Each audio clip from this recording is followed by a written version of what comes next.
सुभद्रा योजन पुणी एमानकु मिलवाक जाउछि टंका तबे केउमाने पाइबे केउ तारीख रे पाइबे एने सरकार तरफ आसीगला आउ एक बड़ अपडेट जहाँ आम भिडियो माध्यम जानिबा शेष पर्यंत देखंतु। ता पूर्व वीडियो को लाइक करंतु सब्सक्राइब करनथिले एबे सब्सक्राइब करी पाखर थिबा घंटी चिन्ह को दबाइ।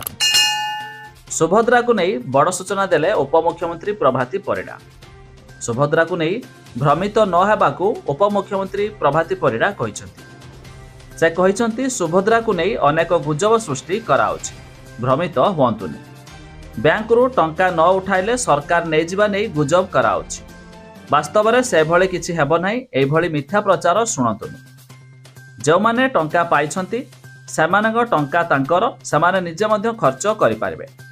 तबे डिजिटल मोड रे खर्च करी अधिक 500 टंका लाभवान हुअंतु बोली उपमुख्यमंत्री कहिसंती।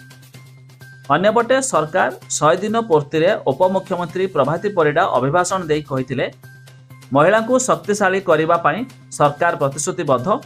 तबे सुभद्रा सहायता मिलियो बोली कहा जाउतिला ताहा मध्य होईछि। तबे 25 लाख महिला को सुभद्रा मिलिछि, अन्य महिला को खूब शीघ्र मिलिबो। मोदी ग्यारंटी रे जहा लेखिछु सब गोटे गोटी पूरण कराजियो बोली प्रभाती परिडा मध्य कहिसंती।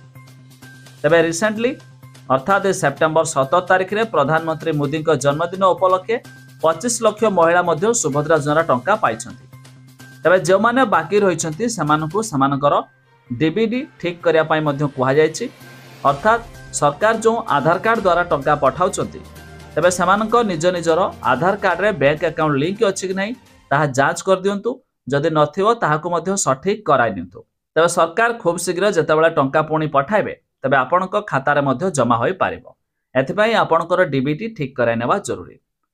तबे आपण माने केउ जिल्लारू वीडियो देखुचंती ता निहाती कमेंट करी जणाइबे।